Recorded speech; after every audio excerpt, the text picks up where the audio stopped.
사이다 무비튼. 남편은 외아들이었고 부모님 댁에서 줄곧 살았다. 부모님을 너무 존경하고 좋아하고 그래서가 아니라 굳이 말하자면 시어머니가 전형적으로 아들밖에 모르는 타입이었던 것 같다. 반면 남편은 항상 냉랭한 편이었다. 남편과 2년 정도 연애 끝에 결혼하기로 했을 때 시어머니는 한눈에도 나를 적대시했었다. 결혼할 거면 동거는 필수라는 식으로 말을 하셨지만 내가 뭐라고 하기도 전에 남편이 나서서 거부했다. 물론 다소의 잡음이 있었지만 절충해서 도보 15분 거리에 있는 집을 계약하면서 일단 집 문제는 마무리가 됐다.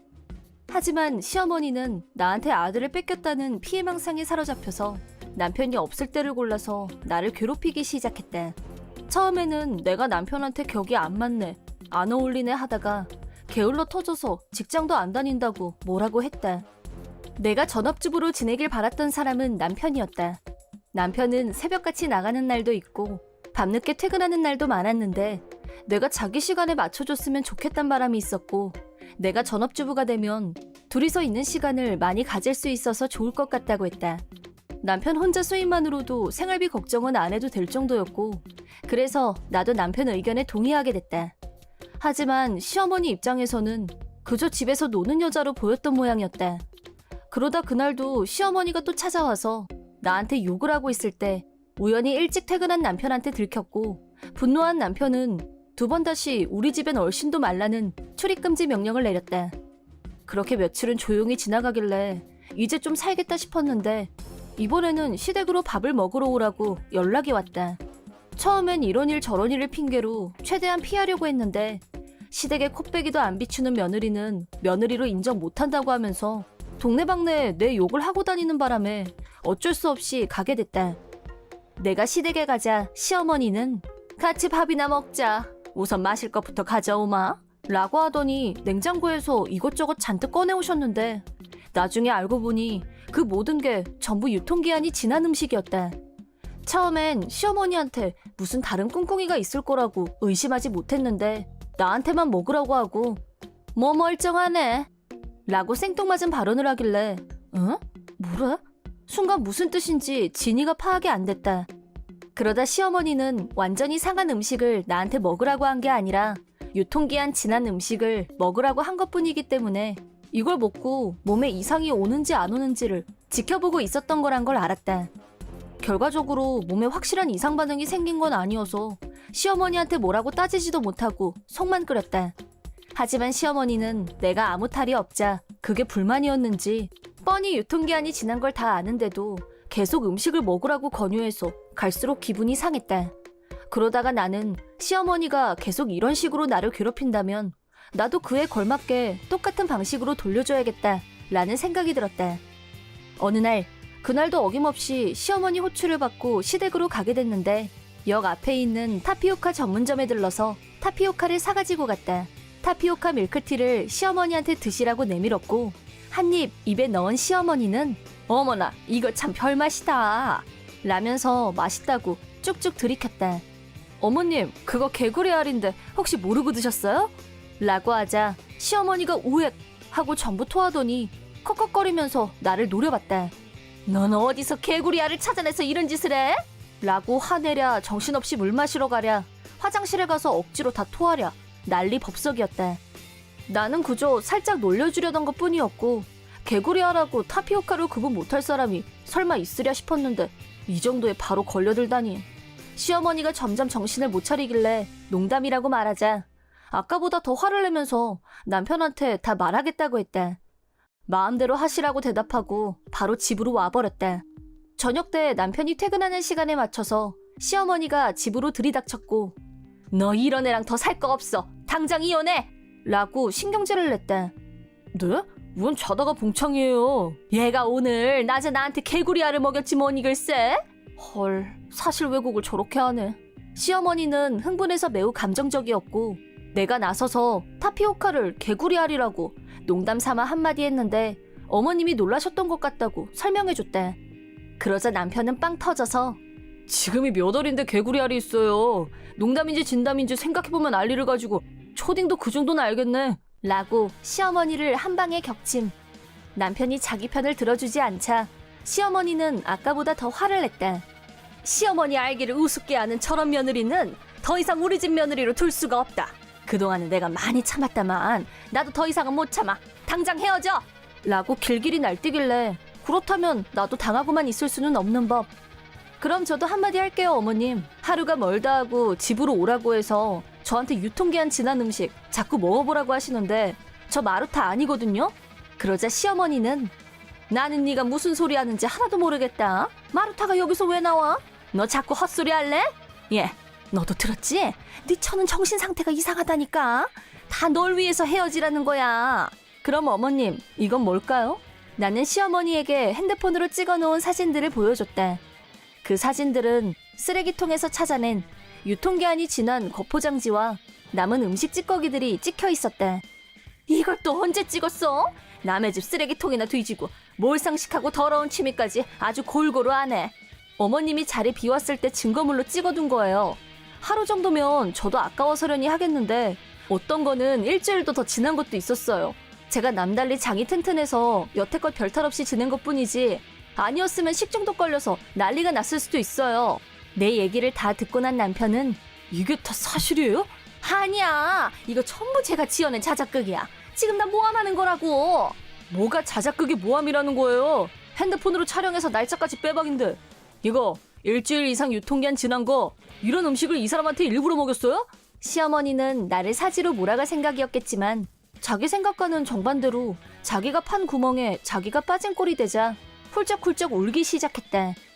너 어쩌다 이렇게 엄마한테 몰인정한 애가 됐니?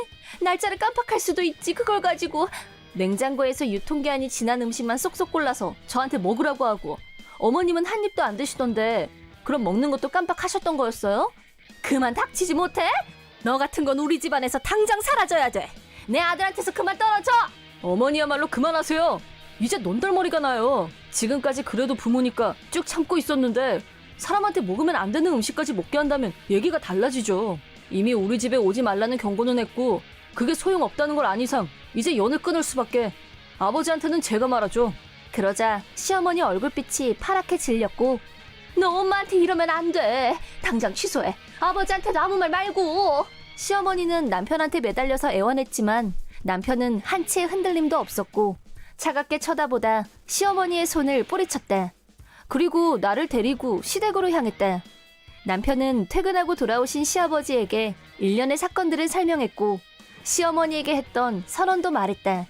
시아버지는 격노하며 시어머니에게 다시는 아들 부부 일에 간섭하지 말라며 무섭고도 단호하게 경고하셨다. 이어서 나한테는 대신 사과한다며 몸에 아무 이상이 없는지 병원에 가는 게 좋지 않겠냐, 병원비도 주시겠다면서 꼭 병원에 가보라는 말씀까지 덧붙이셨다. 그리고 남편과 나는 지금 사는 집은 시댁에서 너무 가까우니까 조금 떨어진 곳으로 이사를 하기로 결정했다. 차로는 얼마 안 되는 거리여서 시아버지는 운전해서 오시면 되고 시어머니는 운전면허가 없으니까 혼자서는 못 오고 무엇보다 이사한 곳이 어딘지 절대 주소를 안 가르쳐 줄 생각이다.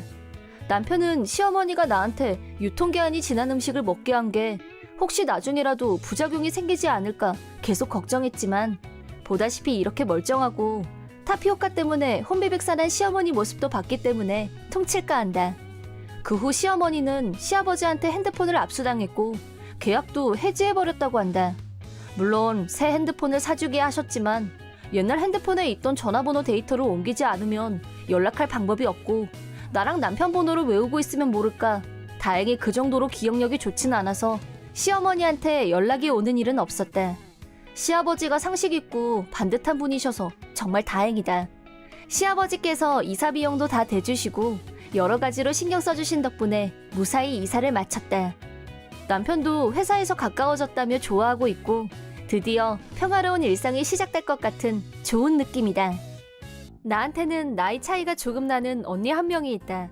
언니는 돌싱녀로 이혼 후 다시 부모님 댁으로 들어와서 살고 있는데 언니가 하고 다니는 짓이 상식 이하의 일들이 많아서 손절하고 싶은 기분이다.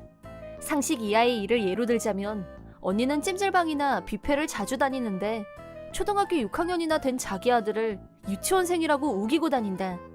초등학교 1학년이라고 해도 믿을 사람이 없는데 매번 내년에 중학교에 갈 애를 유치원생이라고 뻥치고 다닌다는 게 도무지 상식적으로 말이 안 된다고 그렇게 말을 했건만 언니는 내 말을 귓등으로도 안 들었다.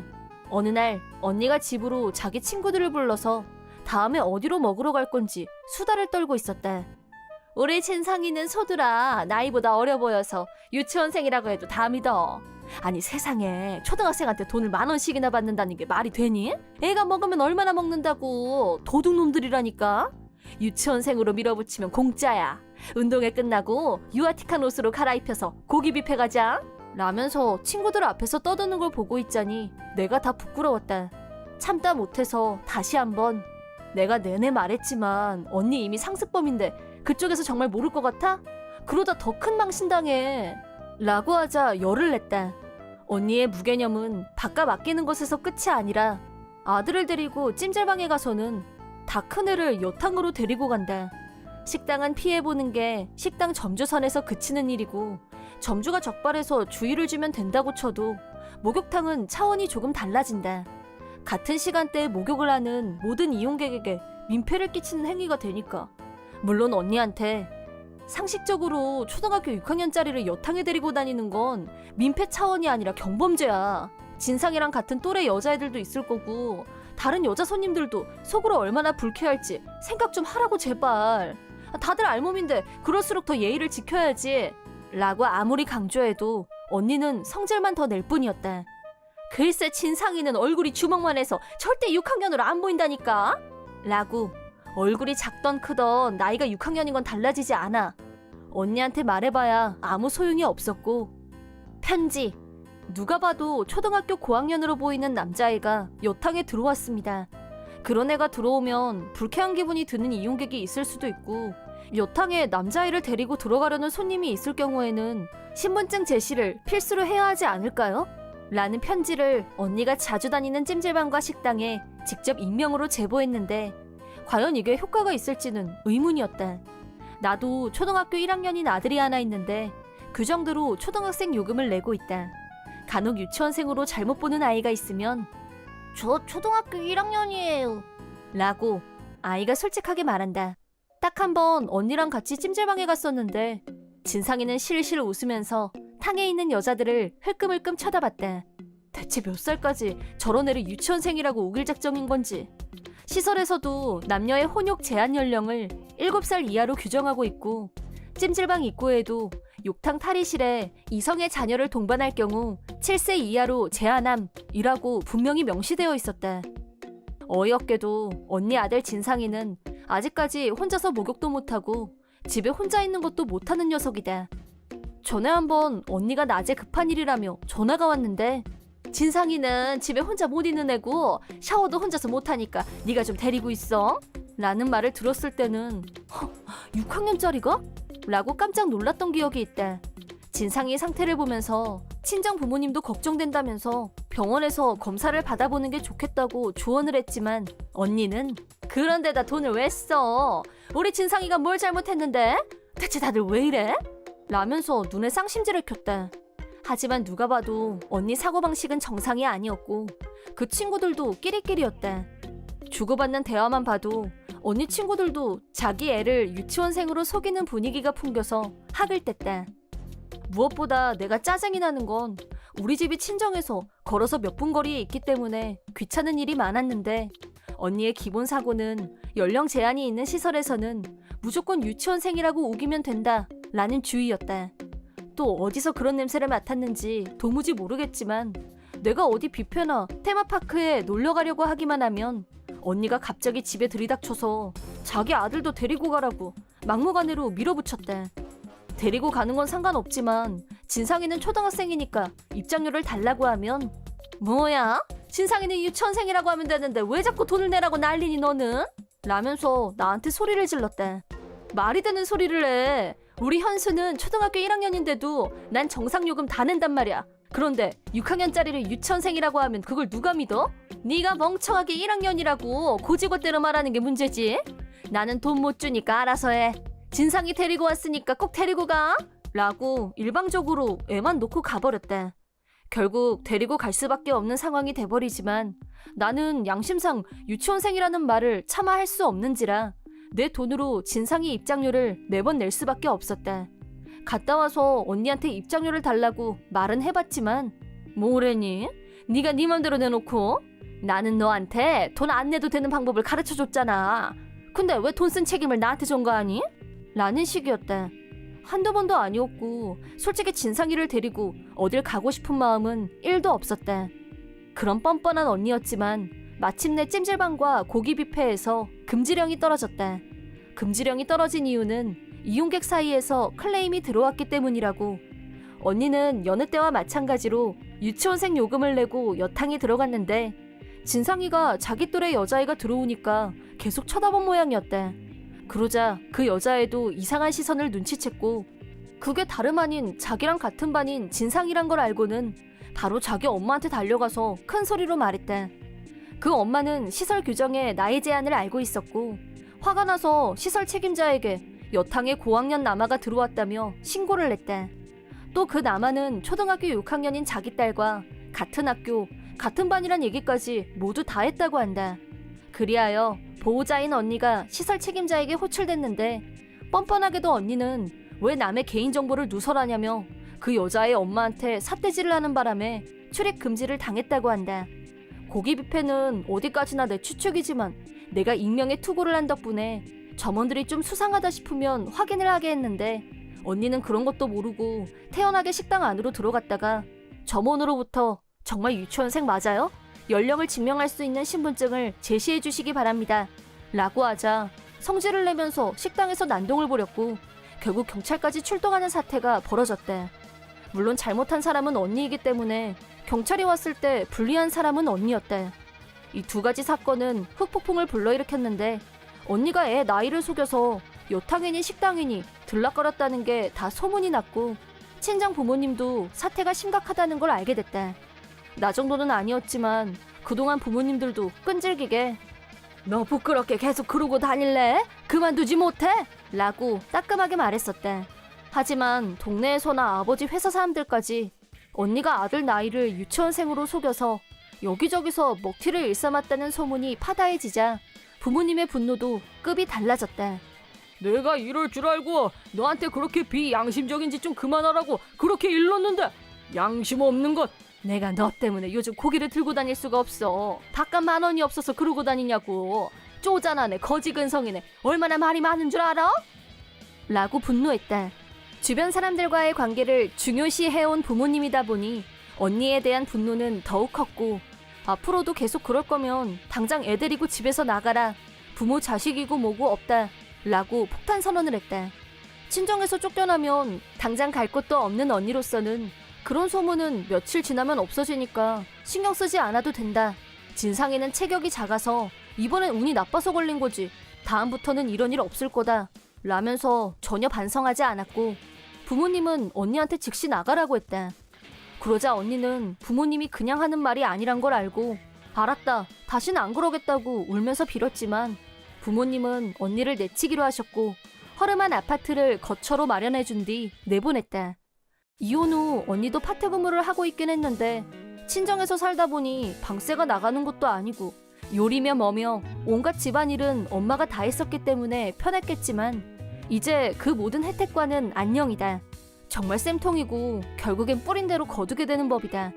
그동안은 집세 걱정, 식비니 생활비 걱정도 안 하고 살았지만 이제 그 모든 걸 책임지게 됐으니 파트근무를 몇 개씩이나 하고 있다는데 내 알 바 아니고 그동안 돈 벌어서 친정엔 한 푼도 안 내놨으면서 대체 식당이나 목욕탕에서 왜 자기 아들 요금을 안 내려고 짜치게 굴었는지 이해가 안 된다. 집에서 쫓겨난 후로는 아예 그런 곳에 갈 형편이 안 되는 모양인 걸 보니 자동으로 범죄는 방지된 건가? 나로서는 대환영이다. 물론 나한테 진상이를 떠넘기면서 데리고 같이 가라고 해도 이제부터는 단칼에 거절할 생각이다. 시댁은 시어머니와 시할머니 두 분이서 살고 계신다. 시아버지는 남편이 중학생일 때 돌아가셨다고 한다. 시어머니 혼자서 아들 셋을 키우면서 어머님에겐 시어머니인 시할머니를 계속 모셔오신 걸 보면 존경심이 절로 생긴다. 하지만 남편의 외삼촌은 인간 말종이었다. 시어머니 친정은 외삼촌과 외숙모, 딸 이렇게 셋이 다인데 1년에 몇 번 설이나 추석, 특별한 일이 있을 때마다 외삼촌 댁에서 식구들이 모여서 식사 모임 비슷한 거란다. 실은 우리 남편은 이혼 경력이 한 번 있고 이유는 성격 불화라고 들었는데 외삼촌은 그 부분을 굉장히 못마땅해 했다. 못마땅해 하기보다는 남편의 전처를 굉장히 마음에 들어 했다고 한다. 다른 사람들이 없을 때 외삼촌은 괜히 나한테 와서 전처에 대해서 쓸데없는 말을 하는 경향이 있다. 하지만 남편과 시어머니, 다른 친척분들은 모두 나한테 잘해주시고 어쨌든 나는 후처니까 기분 나쁜 말 들을 정도는 각오가 되어 있었다. 그래서 외삼촌 때문에 가끔 기분이 상하는 일이 있어도 일일이 남편한테 말하지도 않았고 되도록 흘려들었다. 하지만 이렇게 계속 쌓이고 쌓이면 언젠가는 되돌려줄 날도 오려니 벼르면서 은근히 그날을 기다렸다. 작년 설날에도 외삼촌 댁에서 의뢰하는 연중 모임이 있었다. 화장실에 가려는데 1층은 누가 쓰고 있어서 2층 화장실에 가서 볼일을 보고 나오는데 외삼촌이 올라왔다. 다른 식구들은 다들 1층에서 먹고 마시는 중이었고 또 시작이구나 하고 있는데 충격적인 말을 들었다. 기분 나쁜 웃음을 지으면서 나한테 바싹 다가오더니 나랑 잠깐 재미 좀 보자 라고 하는 것이다. 조카 며느리한테 그런 성추행 발언을 하다니 순간 온몸에 벌레가 기어가는 것처럼 징그럽고 역겨웠다. 외삼촌은 벌써 나이가 54살에 자기 와이프는 지금 임신 중인데 어떻게 조카 며느리한테 그런 저속한 말을 할 수가 있는지 원래부터 인간 말종 냄새가 난다고 생각은 하고 있었지만 정말 썩은 내가 진동하는 인간이란 생각이 들었다. 뭐라고요? 지금 그걸 말이라고 하세요?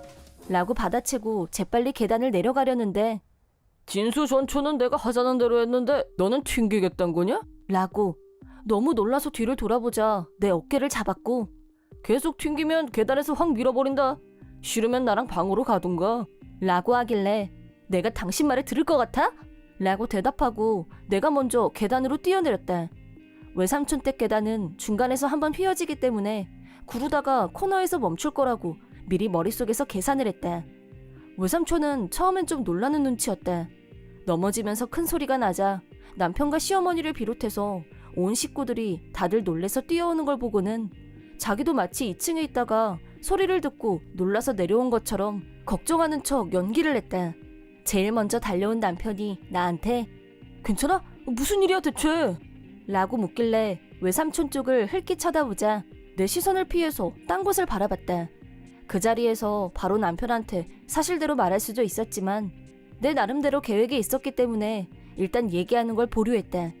계단에서 굴러떨어진 걸 알고 모두들 다친 데는 없는지 걱정해 주셨지만 다행히 가벼운 타박상 정도에 그쳤다. 사실 나는 외삼촌이 볼 때마다 나한테 와서 불쾌하게 치근덕거리는 수작을 언젠가 반드시 안 갚음할 생각으로 외삼촌이 하는 문제성 발언들을 몰래 녹음기로 녹취를 해왔었다. 그리고 집에 와서 남편과 시어머니에게 꼭 해야 할 얘기가 있다고 말하고 방으로 들어가서 녹음기에 녹취된 내용들을 모두 들려드렸다. 빨리 말하지 왜 그동안 참았어? 이건 그냥 넘어갈 문제가 아니야. 내 이 자식을 그냥 넌 왜 여태 말을 안 했어? 두 사람한테 일단 야단부터 맞았다. 남편은 물론 시어머니도 열받는다며 펄펄 뛰셨고 당장 외삼촌을 족치러 가겠다고 하셨지만 현재 외숙모가 임신 중인 점을 고려해서 지금 외삼촌 집으로 가면 당연히 외숙모도 알게 되는데 충격받고 혹시 아이가 잘못되기라도 하면 안 되니까 이 얘기는 외숙모가 출산을 한 후에 했으면 한다고 두 사람을 설득했다. 그러자 남편은 안 돼. 지금 당장 가서 멱살 잡고 따지고 죽도록 패줄 거야. 라면서 당장 외삼촌을 족치지 않으면 안 될 것처럼 흥분했지만 내가 간곡히 조금만 참자고 설득한 결과 두 사람 모두 내 의견을 받아들여줬다. 그리고 외숙모가 출산 후 우리는 먼저 외숙모에게 녹취 내용을 들려줬다. 어찌됐든 간에 외숙모 입장에서는 치욕적일 수밖에 없는 내용이라 걱정을 많이 했었는데 외숙모는 다른 일로 의심을 하고 외삼촌의 불륜 증거를 수집하는 중이라고 말했다. 그래서 내 녹취록을 듣고 난 후 남편이나 시어머니 반응과 하등 다르지 않게 분노했고 자기 입장에서는 이혼 재판에서 유리한 증거가 될 거라면서 반가워했다. 이것만 증거로 제출하면 이혼은 문제 없겠어 라면서 오히려 고맙다고 했다. 다음 단계는 남편이 나설 차례. 더 이상 거리에 낄 것도 이것저것 잴 것도 없는 상황에서 외삼촌이 돌아오길 기다렸다가 이봐 아저씨 남의 와이프한테 당신 뭔 짓 했어? 라고 하더니 위에 올라타서 인정사정 없이 두들겨 패줬다. 외삼촌은 잠깐만 제발 진정해! 라면서 남편 손아귀에서 벗어나려고 발버둥 쳤지만 남편은 학창시절 럭비를 했던 남다른 체력의 소유자로 지금도 체격은 어디 가도 빠지지 않는 사람이다. 멸치처럼 생긴 외삼촌이 남편한테 힘으로 당할 재간은 없었다. 나와 시어머니, 외숙모가 지켜보는 가운데 두 사람은 완벽한 승부차가 벌어졌고 말려야 되나 싶은 생각이 들 정도여서 두 여사님 쪽을 봤더니 고소하다는 표정으로 내려다보고 계셨다. 남편은 나한테 얘기를 듣자마자 당장 끝장을 내고 싶었지만 나와 외숙모 때문에 참고 또 참는 동안 분노 게이지가 걷잡을 수 없이 상승. 마침내 폭주하고 말았다. 외삼촌이 말도 안 되는 조건으로 둘 중 하나를 선택하라고 했을 때 스스로 계단에서 굴러 떨어지는 방법을 택했지만 만약 그렇게 하지 않았다면 정말 외삼촌이 나를 고의로 밀어뜨렸을 거고 잘못하면 죽었을 수도 있는 거라며 참을 수 없이 화가 났었다고 했다. 늘씬하게 두들겨 맞은 외삼촌에게 외숙모가 이혼해. 당신이 저지르고 다닌 불륜 증거들도 다 갖고 있어. 물론 위자료도 철저히 받아낼 테니까 그렇게 알고. 라는 말을 들은 외삼촌 표정은 영락없이 영혼이 가출한 꼴이었다. 남편한테 주먹으로 맞았을 때는 내가 말을 했으려니 하고 짐작이라도 했겠지만 외숙모 입에서 이혼이란 말이 나온 건 정말 예상 밖이었던 모양이었다. 그게 무슨 소리야? 아이가 태어난 지 며칠 되지도 않았는데? 그게 뭐 어쨌는데? 불륜도 모자라서 자기 조카 며느리한테까지 파렴치한 짓을 한 인간 말종하고는 단 1초도 더 부부로 있고 싶지 않아. 안 돼! 두 사람의 이혼 문제에는 굳이 우린 나서지 않았지만 외삼촌은 결국 이혼당했고 친척들 모두가 외삼촌을 손가락질하자 사람이 헛개비처럼 변했다. 여자 문제 말고도 외삼촌은 온갖 친척한테 돈을 빌렸는데 빌리기만 할 뿐 갚는 꼴을 못 봤다고 다들 욕하고 흉보고 결국 아무도 외삼촌을 거들떠보지 않게 됐다.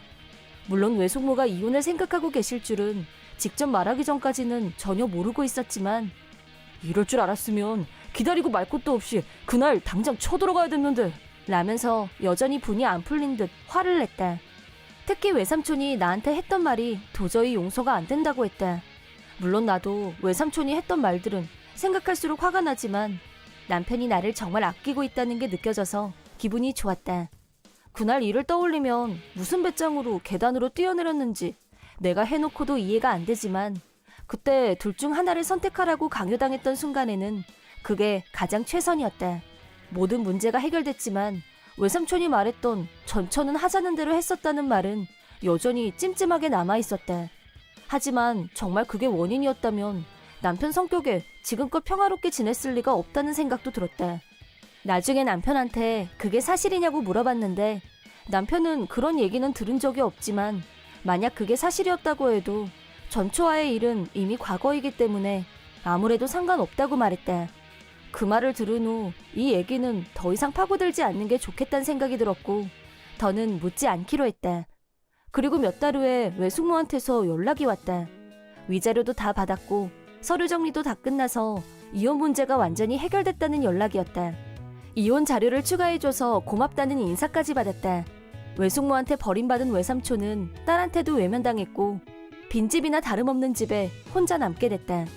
외숙모는 집에 친척들이 모일 때마다 항상 맛있는 요리를 대접해 주었고 집안 구석구석을 반짝반짝 빛나게 가꾸던 분이었는데 그런 분이 떠나자 집 자체가 폐허처럼 변해갔다.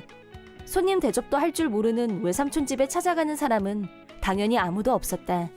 내 입장에서는 반가운 일이었다. 그런 인간을 또 만나러 그 집으로 간다는 건 끔찍한 일이니까. 앞으로 외삼촌이 얼마나 더 바닥을 치면서 비참한 인생을 보내게 될지 기대하고 있다. 지인의 소개로 남편을 알게 됐고 연애를 시작했지만 결혼은 아직 먼 얘기라고 생각하고 있었다. 하지만 연애한 지 1년 정도가 됐을 무렵 생각지도 못했던 임신을 하게 되고 말았다. 당황스러웠지만 남편은 정식으로 프로포즈 이벤트를 준비했고 그렇게 결혼하게 됐다. 혼인신고를 하면서 어디서 살아야 할지 고민을 했는데 일단은 내가 혼자 살던 집을 정리하고 남편이 살고 있는 집으로 들어가기로 했다. 임신 초기에는 입덧이 심했지만 그런 시기도 지나가고 안정기에 접어들었을 때 시어머니로부터 출산 후에는 여기 들어와서 살아라. 라는 말을 들었고 당분간은 나도 직장을 쉬기로 했기 때문에 이번에는 시댁으로 이사를 했다. 그러자 시어머니와 시할머니가 본성을 드러내며 나를 괴롭히기 시작했다. 임신 후기에 들어서서 배가 불룩하게 나오자 시할머니는 나를 동물에 비유하며 비하하고 비웃었다. 저 무등산 수박만한 배 좀 봐. 넌 무슨 배가 그렇게 불렀니? 난 너처럼 무식하게 배가 안 나왔었는데. 넌 진짜 이상하다. 너 그 흉한 배를 하고 밖에 나갈 생각은 하지도 마라. 등등. 그런 막말을 듣고 뱃속에 아이가 있는데 배가 나오는 건 당연한 거지. 본인들도 다 경험해 봤으면서 무슨 막말을 그렇게 심하게 하냐며 남편이 한 소리 했다. 나쁜 뜻으로 한 말은 아니다. 있는 그대로 말했을 뿐이지. 라면서 조금도 나한테 미안해하지 않았다. 하지만 시어머니의 아들 사랑은 유별났다. 오늘은 엄마랑 같이 자지 않을래? 라면서 부부 침실에 아무렇지도 않게 들어와서 다 큰 아들한테 하는 말 치고는 징그럽게 짝이 없었다. 나를 남편 옆에서 걸리적대는 방해물로 취급하는 것 같았다. 이쯤 되면 내가 그렇게 싫으면서 대체 왜 같이 살자는 말을 했는지 도무지 이해 불가였다. 모르긴 몰라도 사랑하는 아들은 더 가까이, 며느리는 더 많이 괴롭히고 싶었던 게 아닐까 싶다. 반면 남편한테는 형이 있었는데 큰 며느리는 엄청 티나게 이뻐했다. 그래서 형 부부가 집에 오는 날이면 미리는 어쩜 이렇게 이쁘고 참하니? 그런데 강희 애는 어디서 이런 애가 들어왔는지 속상해서 정말 라면서 대놓고 차별했다. 그런데 정말 그럴까? 큰며느리 이미리 씨는 인사도 제대로 안 하고 가끔 시댁에 와도 시아주버님과 나란히 앉아서 텔레비전이나 볼 뿐 젓가락 하나도 안 놓는 타입이었다. 대체 어떤 점이 그렇게 참하다는 건지 참으로 의문이었다. 시어머니는 극단적으로 나를 싫어했고 결국 큰며느리가 무슨 짓을 해도 이쁘다고 답을 정해놓고 있었다고 해도 과언이 아닐 듯 싶다. 개념 없는 시어머니와 멧돼지란 말을 입에 달고 사는 나이값 못하는 시할머니 때문에 날이 갈수록 정신적으로 피폐해져가는 기분이었다. 남편이 출근하고 없을 때만 골라서 그런 말을 하니까 아무도 내 편을 들어줄 수도 없었다. 물론 남편은 퇴근하고 집에 오면 나한테 항상 물어봤고 바로 시어머니하고 시할머니한테 따끔한 소리를 했지만 효과는 그때뿐이었다. 그뿐 아니라 우리 친정 부모님은 작은 음식점을 경영하고 있었는데 너네 친정 가게는 아직 안 망했니? 누가 거기 가서 밥 먹고 싶어하는 사람이 있긴 하니?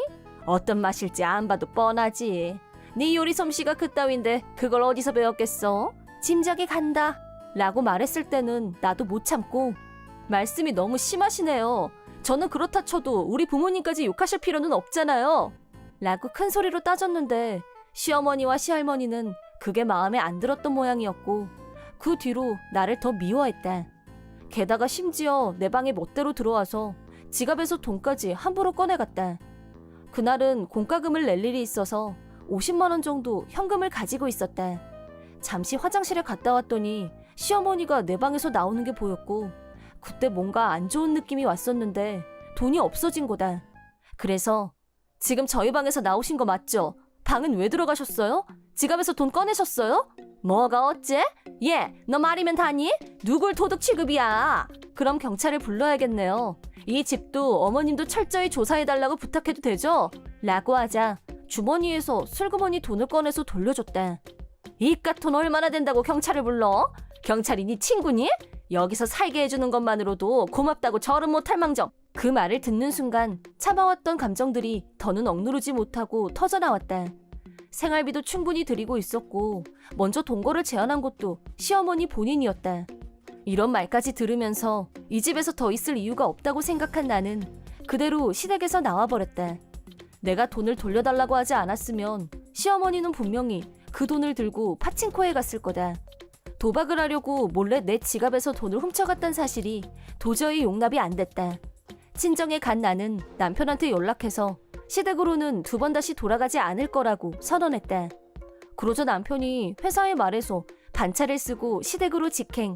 시어머니를 향해서 함부로 지갑에 손대는 인간들하고는 같이 살 수 없다고 호령을 하고 친정으로 나를 보러 왔다. 임신한 딸이 갑자기 혼자서 집에 오자 놀란 친정 부모님께 남편은 진심으로 사죄하며 내가 시댁에서 마음고생을 너무 많이 했다며 죄송하고 당분간 친정에서 지내는 게 좋을 것 같다고 말했다. 또 남편은 최대한 빨리 새로 이사갈 집을 알아보겠다는 말도 했다. 남편도 그날부로 시댁에서 나와 당분간 회사에서 주는 사원 숙소에서 지내기로 했다. 있어 보니 역시 친정만한 곳이 없었고 그동안 쌓였던 스트레스가 저절로 풀렸다. 출산까지는 친정에서 쉬면서 편안한 시간을 보낼 수 있었다. 내가 친정에서 임신 말기를 보내는 동안 남편은 우리 세 식구가 살 새 보금자리를 마련하고 짐도 옮기기 시작했다. 시어머니는 내가 친정으로 가자 눈엣 가시 같던 존재가 사라져서 처음엔 엄청 좋아했다고 하는데 남편도 나가겠다고 하자 놀라서 필사적으로 말렸다고 한다. 하지만 남편은 냉정하게 뿌리치고 나왔고 시어머니와는 말하는 것도 얼굴 보는 것도 싫다고 했다.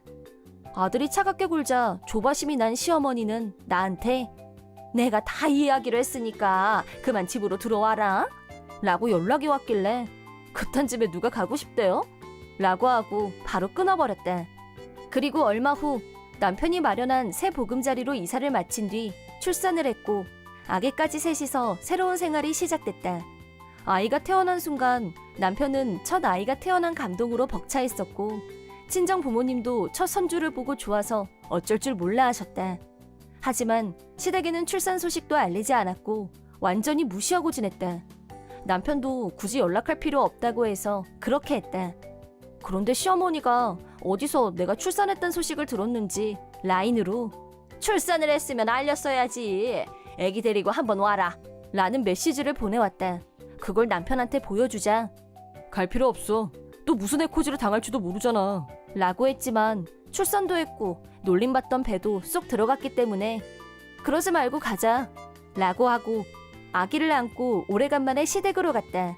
시어머니는 나는 그렇게 미워하더니 손자는 귀여운지 내가 네 할머니다 라면서 싱글벙글이었다. 하지만 여전히 나를 볶는 건 변함없었고 정신없이 저녁 준비를 하고 식탁에 앉았을 때 내가 그동안엔 몰랐었는데 오늘 보니까 할머님 얼굴이 매실 장아찌 같아요.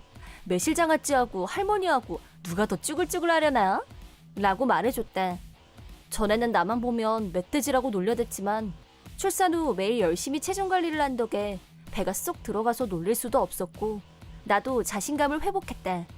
시할머니는 내가 한 말을 듣고 화가 나서 얼굴까지 시뻘개져서는 콧김을 흥흥 내보냈지만 얼굴이 빨개지니까 진짜 매실 장아찌처럼 보여요. 어머, 저 나쁜 뜻으로 한 말 아닌 거 아시죠?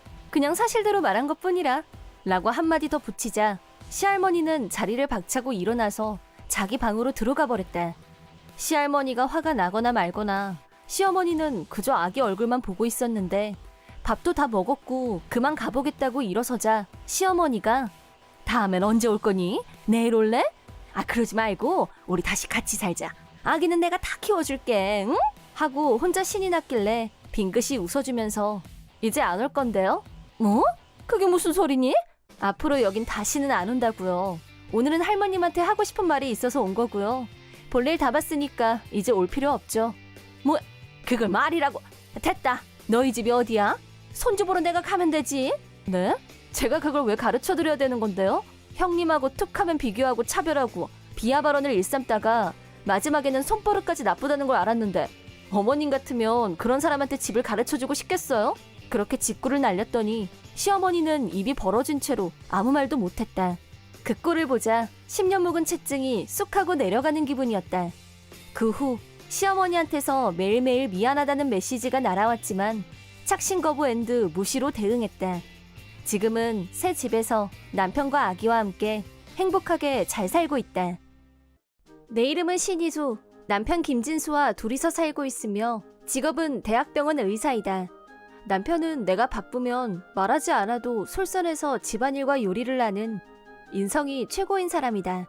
결혼 후에도 아무 지장 없이 환자들을 돌볼 수 있는 건 남편의 도움이 크다고 생각한다. 그런 남편한테는 항상 고마운 마음뿐이지만 딱 한 가지 마음에 걸리는 일이 있었다. 그건 다름 아닌 시어머니.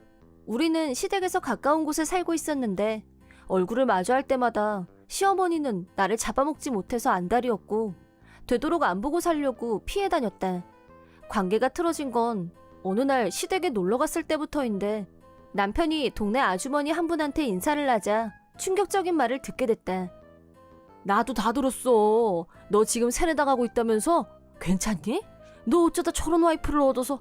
세뇌요? 그게 무슨 말씀이세요? 너네 엄마가 네 걱정을 얼마나 하는 줄 알아? 아무도 형 안 보니까 집으로 돌아와 그냥. 네?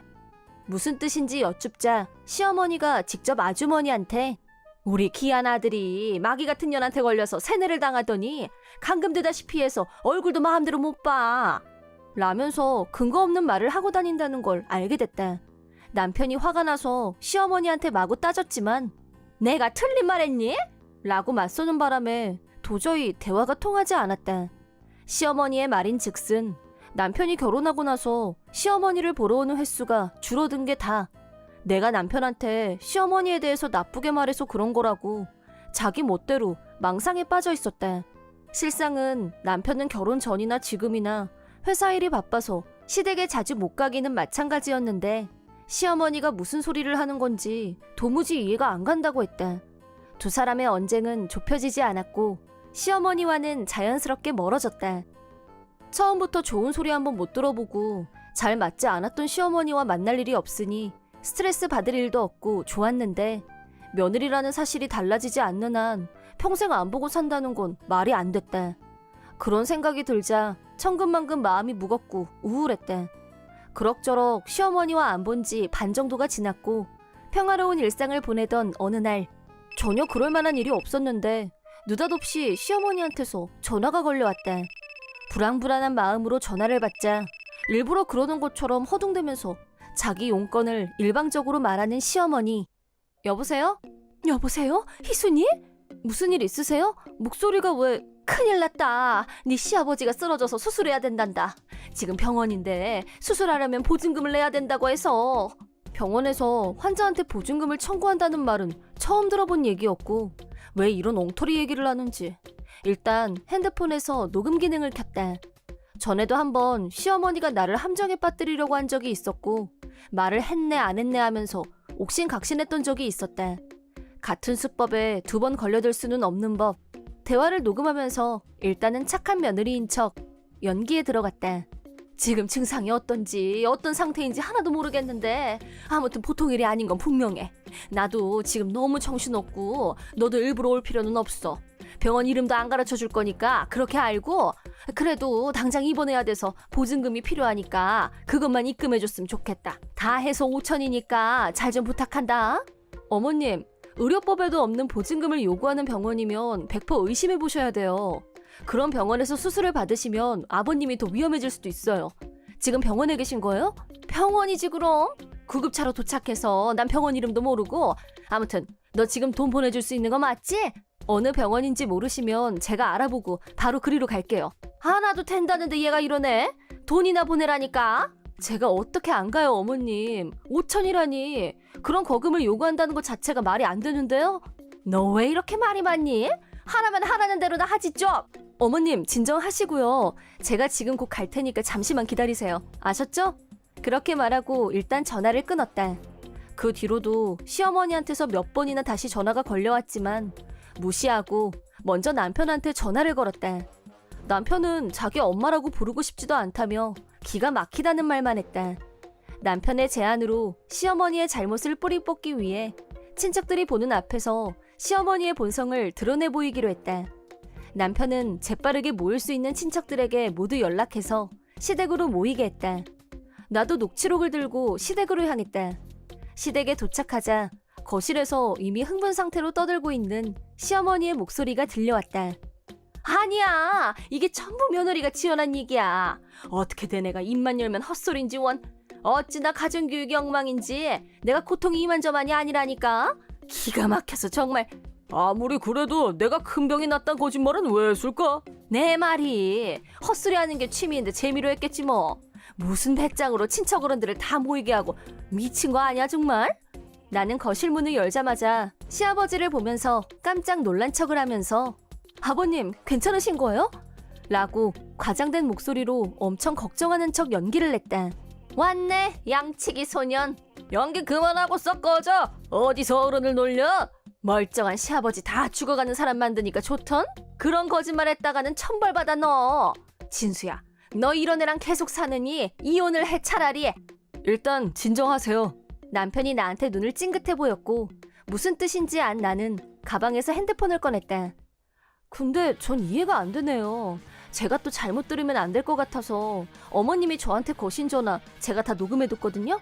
제가 그래도 의사인데 어느 병원인지는 알아야 할 것 같아서 여러 번 다시 들었는데 대체 어느 부분을 제가 잘못 듣고 헛소리를 했다는 건지 어르신분들도 한번 들어봐 주실래요? 그렇게 말하고 녹음 재생 버튼을 누르자 방금 전 시어머니와 나눴던 대화가 또렷하게 모두의 귀로 전달됐다.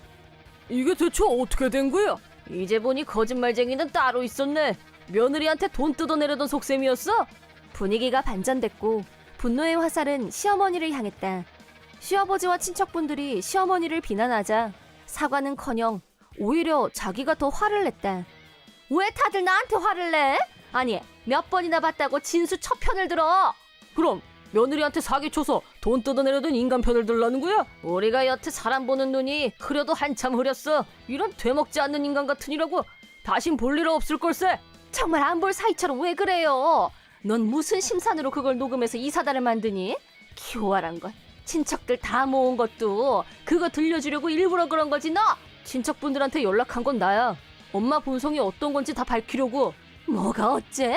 너 마누라한테 세뇌당하더니 그런 짓까지 하니 이젠? 그만두지 못해. 더 망신당하고 싶지 않으면 그만해. 며느리 주제에 감히 시어머니를 능멸해? 더 어디 두고 보자. 시어머니를 향한 시아버지와 친척들의 성토와 설교는 계속됐고 그럴수록 더 큰 소리를 치는 시어머니. 나와 남편은 그냥 무시하고 시댁에서 나와버렸다.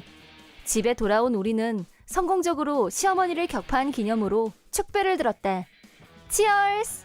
너 어머니 표정 봤어? 장난 아니더라. 봤지 그럼. 앞으로 진짜 어머니는 신경 안 써도 돼. 명절에도 가지 말고 우리끼리 여행을 가든지 오붓한 시간 보내자. 지금까지 안 좋은 일 겪게 해서 정말 미안해. 자기가 사과할 일은 아니니까 괜찮아. 항상 내 편 들어줘서 고마워. 그 뒤로 시어머니와는 결혼식 장례식을 빼면 볼 일도 마주칠 일도 없었다. 그 일이 있고 얼마 후 시아버지가 남편한테 전화해서 나한테 정식으로 사과하고 싶다는 말씀을 하셨다. 시어머니는 우리를 속여서 돈을 받아낼 속셈으로 미리 다른 데서 돈을 빌렸었는데 갚을 능력이 안 돼서 자기 파산을 할 수밖에 없는 상황이라고 했다. 큰 돈을 빌려서 어머니가 한 일은 여행 가고 고급 레스토랑에 가고 셀럽 흉내를 내면서 돌아다닌 거였다. 그러려고 빌린 돈이 2천만 원이나 된다는 사실이 발각됐다. 시아버지는 그런 시어머니와 함께 살고 싶지 않다며 시어머니를 집에서 내보냈다고 한다. 친척들한테서도 모두 외면당한 시어머니는 마땅히 갈 곳도 없이 길바닥을 헤매는 신세가 됐는데 소문에 의하면 사채업자들을 피해서 여기저기 떠돌면서 숨어 사는 처지로 전락하고 말았다고 한다. 시아버지한테 쫓겨난 후 시어머니한테서 딱 한 번 저주로 가득 찬 장문의 메시지가 라인으로 도착했는데 한 글자 한 글자마다 나에 대한 분노와 저주가 빼곡히 적혀 있었다. 나는 대충 읽어보고 나서 시어머니 라인을 차단한 후 삭제해버렸다. 그 후로는 두 번 다시 시어머니한테서 연락 따위가 오는 일은 없었다. 나이도 나이고 남은 인생은 절망적이라고밖에 할 수 없지만 그 모든 건 자업자득일 뿐 일말의 동정의 가치도 없다고 본다. 또 우리 부부는 다시는 시어머니와 엮이는 일이 있어서는 안 된다고 거듭 다짐했다. 나와 남편은 결혼한 지 몇 년이 지났지만 아직 아이는 없었다. 남편 직장 때문에 시댁과는 좀 떨어진 곳에 살고 있었고 1년에 몇 번 명절에 찾아뵙는 게 다였다. 시댁에는 시어머니와 시아버지 두 분이 살고 계신데 시아버지는 병풍 같은 존재였고 시어머니는 문제가 많은 분으로 남의 말은 한 귀로 듣고 한 귀로 흘리면서 자기가 하고 싶은 말만 하는 타입이었다.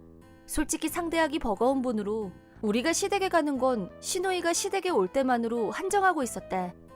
남편은 막내이면서 장남이지만 훗날 시부모님의 병간호를 해야 할 때가 되면 시누이 부부가 시부모님과 동거를 하면서 돌보고 우리는 어느 정도의 생활비를 보내드리는 걸로 얘기가 되어 있었다.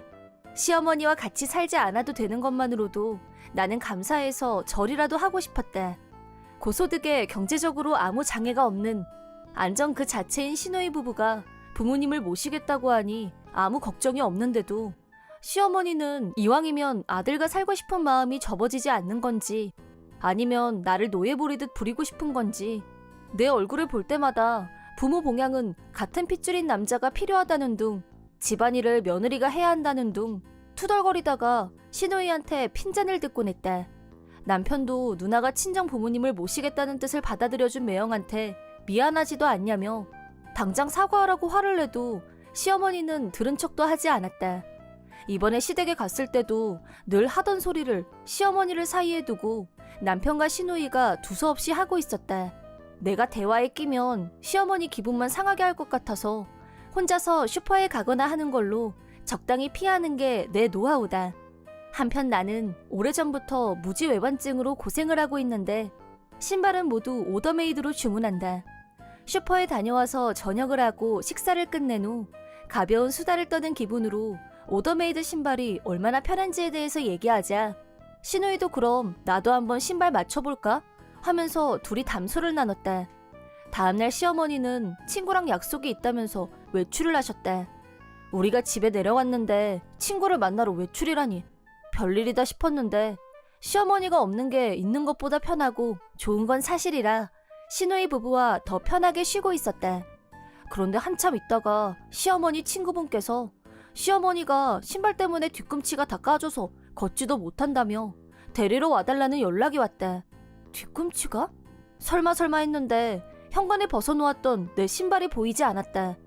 그리고 잠시 후 시아버지와 함께 들어온 시어머니를 봤더니 역시나 내 신발을 신고 있었다. 시어머니는 친구한테 안 신은 것처럼 편한 오더메이드 신발을 자랑하고 싶었는지 말도 없이 내 신발을 몰래 신고 나갔고 자기 사이즈도 아닌 신발을 신고 나갔으니 당연히 발 뒤꿈치, 새끼 발가락이 까지고 피가 난 모양이었다.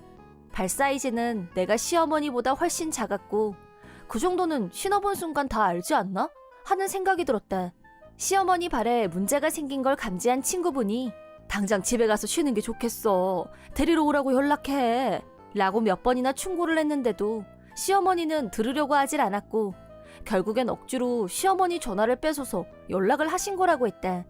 시어머니를 집으로 데리고 온 후 온 식구가 다 노발대발 상식선을 넘어 주책을 보인 시어머니 행동에 평소엔 병풍처럼 계시는 시아버지도 언성을 높였다. 하지만 시어머니는 반성하기는커녕 알았어. 내가 잘못했다. 별것도 아니면서 오더메이드가 어쩌고 저쩌고 좋기는 개뿔 라고 투덜대며 욕을 했다. 정작 투덜거려야 할 사람이 누군지 별것도 아닌 신발을 신고 나서 피칠갑을 해놓고 참 억지로 발을 구겨놓고 신고 다닌 바람에 원상태로 회복 불능 상태였다. 남편이 시어머니한테 불평하기 전에 사과가 먼저 줘. 그 신발은 오더메이드라 가격이 만만치가 않아요. 라고 화를 냈지만 내가 왜 사과를 해? 신발 자랑만 안 했어도 내 발이 이렇게 됐겠니? 나야말로 위자료라도 받고 싶은 심정이야. 그깟 신발을 비싼 돈까지 주고 사서 신고 다닌다니 참 어이없어서 돌려줬으면 됐잖아. 닦으면 원상태로 돌아올 텐데 유난 떨고 있어. 라면서 사과는커녕 반성할 기미도 없어 보였다. 그날 저녁 시어머니를 저대로 두는 게 맞는 걸까 남편과 얘기를 했다. 그리고 다음날 새벽 우리 부부는 행동에 들어갔다. 아직 아무도 일어나지 않은 시간 신발장을 열고 시어머니의 신발이란 신발은 모두 접착제를 발라서 신발장에 붙여버렸다. 현관에 벗어났던 슬리퍼, 베란다에서 마당으로 나가는 통로에 벗어둔 샌들 등등도 모두 바닥에 붙여버렸다. 만약을 대비해 다치지 않도록 신발에 발이 걸려도 넘어지지는 않게 위치에 설정해 심혈을 기울였다. 그리고 다시 이불 속으로 컴백. 7시쯤 다시 일어나서 아무 일도 없었던 것처럼 평소와 하나도 다르지 않게 행동했다. 나와 남편은 시어머니가 언제 신발을 신을지 두근두근하면서 그 순간을 기다렸다. 그러자 점심시간이 돼서야 드디어 시어머니가 분노의 발광을 시작했고 우리는 예스 하는 눈빛을 서로 교환했다. 장난친 범인이 나라고 생각한 건지 시어머니는 나를 계속 쳐다보면서 딱 들러붙은 신발을 손가락으로 가리키며 얼굴이 시뻘개져서는 너 이거 뭐야? 네가 한 짓 맞지? 누가 모를 줄 알아? 라면서 무서운 얼굴로 표효했다. 어머, 어머니 왜 그러세요? 왜 그러기는 몰라서 물어? 신는 신발마다 다 본드를 붙여놨는지 이것도 저것도 신발장 안에 있는 신발들까지 들러붙어서 떨어지지도 않아. 내 것만 그렇다고. 그때 남편과 나는 접착제를 꺼내 보이면서 어머님을 보니까 여전히 반성을 안 하시는 것 같네요. 아직도 혼이 덜 나셨나 봐요. 더한 것도 보여드릴 수 있는데 다음엔 뭘 붙여드리면 좋을까요? 그러자 남편도 맨날 우리더러 부모 봉양 어쩌고 하는데 그건 좀 아니지. 앞으로 또 우릴 화나게 하면 뭘 또 본드칠 할 줄 모르는데 여기저기에 막? 라면서 깐죽 웃음을 흘렸다. 그러자 시어머니 얼굴이 새파랗게 질렸고 그쯤에서 내가 접착제 제거용 액체를 꺼내서 시어머니 코앞에서 흔들어 보이면서 그런데요, 혹시 어머님은 귀에 접착제 발라놓으셨어요? 남의 말을 너무 안 들으셔서요. 주의, 충고, 경고 이런 것도 전혀 못 들으시는 것 같아서요. 이게 초강력 제거제거든요? 귀 청소 한번 해드려요? 아니면 그 험한 입을 딱 붙여버리는 건 어떨까요? 주무실 때 제가 살짝 들어가도 어머님은 아마 모르실걸요? 라면서 뚜껑을 열었더니 시어머니가 미안하다. 내가 잘못했어. 절대 신발 함부로 안 신을게. 이렇게 사과하잖아. 제발 용서해주렴. 라면서 필사적으로 잘못했다고 했다. 동거 문제도 우리 말고 시누이하고 살 거니까 걱정 말라고 했다. 정말 반성을 했는지 안 했는지는 아직은 알 수 없지만 다음번에 또 무슨 짓을 저질렀을 때는 또 접착제를 활용하면 되겠다 싶어서 이번 일은 이렇게 넘어가기로 했다. 한편 달라붙은 신발을 떼내는 과정에서 신발장 도료가 벗겨지고 흠집이 생겼는데 그 부분은 지금까지 병풍으로 계시던 시아버지께서 손해배상을 하게 했고 당연히 내 신발값도 변상을 받았다. 가격을 들은 후 시어머니는 신발에 금칠을 한 것도 아니고 뭐가 그렇게 비싸? 라고 말하는 순간 어느 틈에 뒤에 나타난 시아버지가 노려보자 얼른 몸을 움츠렸다. 마침 그때 시누이 부부는 외출하고 없었는데 나중에 그 얘기를 들려주자 두 사람 다 빵 터졌다. 앞으로는 접착제를 목에 목걸이처럼 걸고 다녀야겠다. 진짜 대박. 이 다음에 엄마랑 같이 살게 되면 아주 유용하게 써먹게 될 것 같은데? 두 사람 아무래도 상 줘야겠다. 잘했어. 라고 했다. 시어머니는 우리가 돌아가기 전까지 완전히 다른 사람처럼 조용조용 사근사근. 덕분에 우리는 편안하게 집으로 돌아왔다. 설마 이렇게까지 효과가 좋을 거라고는 상상하지 못했었는데 그 후 시아버지한테도 자업자득이라며 엄청나게 혼이 났다는 걸로 봐서는 상당한 효과를 거둔 건 틀림없는 사실인 듯하다. 그렇게 입만 열면 아들하고 같이 살 거다. 시부모 봉양은 며느리 몫이라며 효도를 강요해왔던 시어머니이지만 그 일 이후로는 자기가 했던 발언을 없었던 걸로 해달라며 시누이한테 앞으로 잘 부탁한다고 심지어 시누이 부부 앞에서 무릎까지 꿇고 애원하다시피 했다. 우리 부부와 같이 살면 자기한테 어떤 위협이 가해질지 모른다고 공포를 느낀 게 아닐까 싶다.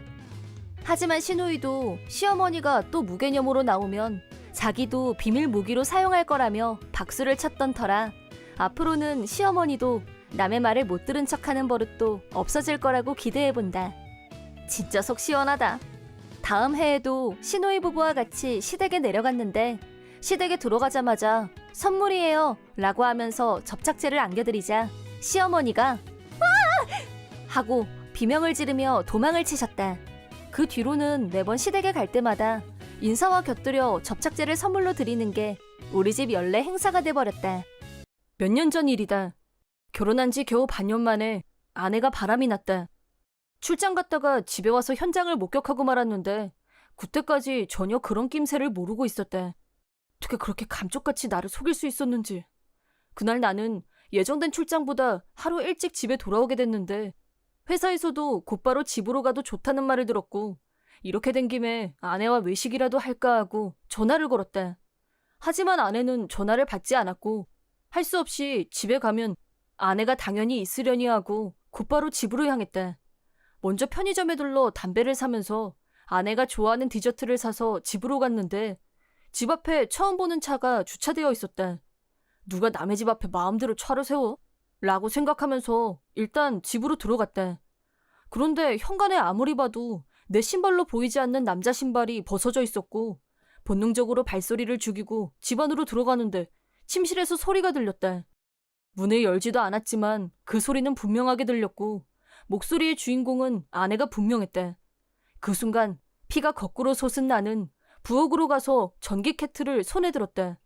나와 아내는 둘 다 커피를 좋아해서 물을 끓이는 시간도 아까워서 펄펄 끓을 정도는 아니지만 어느 정도의 온수를 항상 전기 케틀에 키핑해두고 있었다. 내가 그걸 들고 침실로 들어가자 나를 본 아내는 비명을 질렀고 불륜남은 도망치려고 했다. 나는 반사적으로 전기 케틀에 있던 온수를 두 연놈을 향해 쫙 부어버렸다. 그러자 뜨거워! 불에 댄 것 같아! 라고 소리치면서 두 연놈이 침대 위에서 바둥거렸다. 솔직히 커피 마시기 적당한 온도이기 때문에 위험할 정도로 고온은 아니지만 두 사람은 펄펄 끓는 물을 끼얹었다고 착각하고 과장해서 패닉 상태에 빠진 것 같았다. 그 틈에 나는 아내의 핸드폰을 내 주머니에 넣었다. 불륜남의 지갑과 핸드폰을 찾아서 두 사람의 벌거벗은 모습을 찰칵 촬영했다. 그리고 놈의 지갑을 열자 회사 명함이 들어있었고 그 중에 한 장을 꺼내 손에 쥐었다. 이어서 불륜남의 핸드폰을 뒤지자 아내라고 등록되어 있는 연락처를 발견. 바로 전화를 걸었다. 내가 하는 행동을 지켜보던 불륜남은 제발 그만하라고 했지만 내가 그 말을 들을 이유는 없었다. 전화벨이 몇 번 울린 후 어떤 여자분이 전화를 받았다. 차분하게 좀 전에 확보한 불륜남의 명함에 있는 이름을 말하고 부인이 맞는지 확인하자 그렇다고 순수하게 대답했다. 이어서 불륜남의 부인에게 당신 남편이 불륜 중이란 사실을 알리고 지금부터 알려주는 주소로 올 수 있겠냐고 물었다. 그러자 부인은 그렇게 하겠다고 대답했다. 전화를 끊은 후 불륜남의 핸드폰으로 두 연놈의 사진을 찍어서 불륜남 와이프에게 전송했다. 거기까지 해두고 나서 아내에게 변명하고 싶으면 지금 하라고 말했다.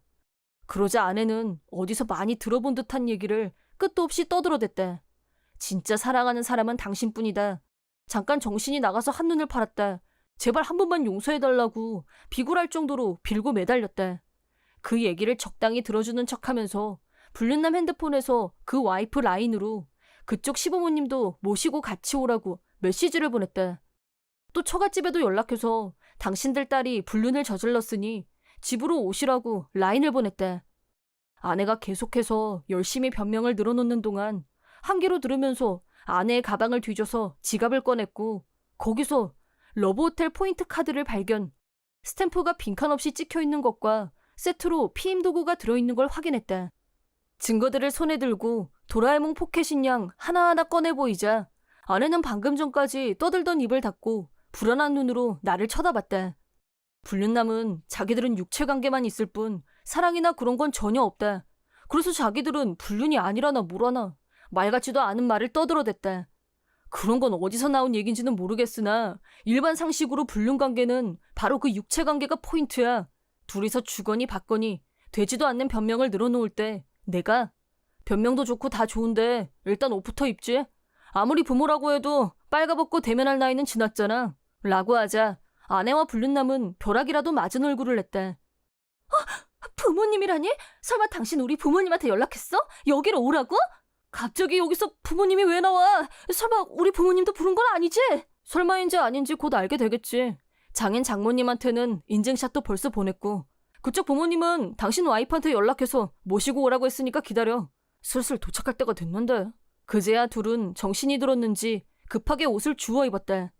두 연놈이 옷을 입고 나자 딱 맞춰서 초인종이 울렸고 먼저 도착한 초대 손님은 장인 장모, 연달아서 다음 초대 손님인 불륜남의 와이프와 그 부모님이 초대 장소인 우리 집에 도착했다. 아내는 부모님 보기가 민망했는지 머리를 푹 숙이고 눈도 마주치지 못했다. 불륜남도 아내와 마찬가지로 자기 식구들의 시선을 피해서 고개를 떨구고 있었다.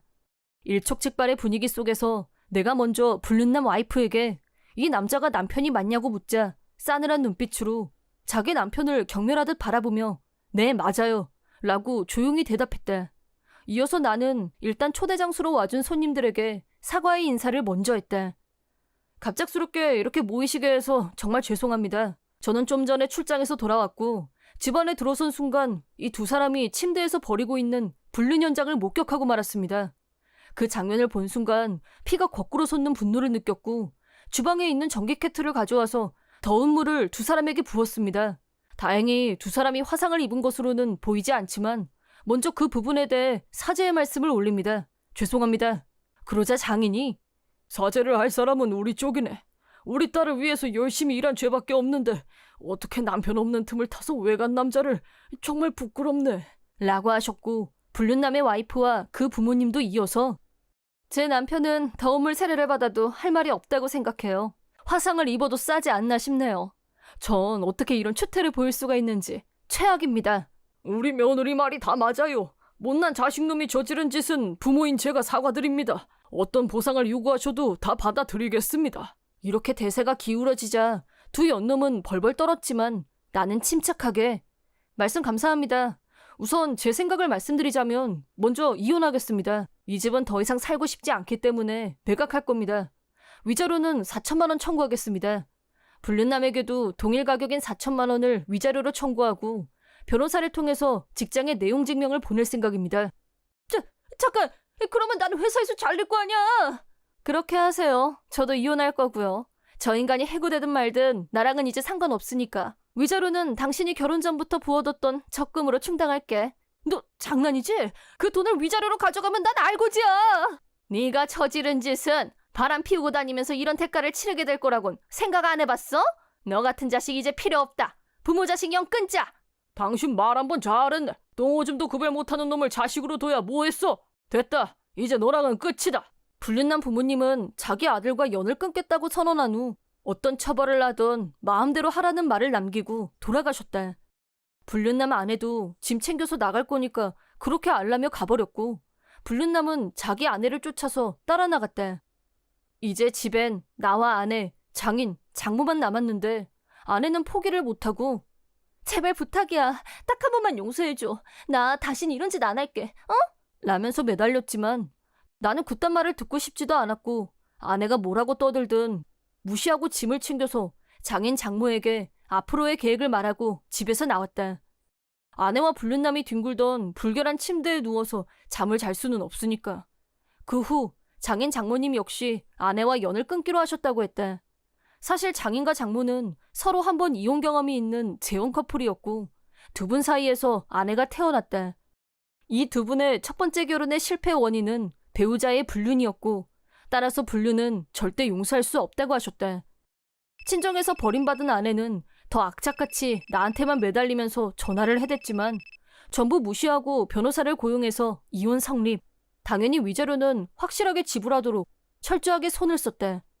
돌아갈 집도 잠잘 곳도 없어진 전 아내는 지은 지 50년은 좋게 넘는 귀신이 출몰할 것 같은 집에서 살고 있다고 한다.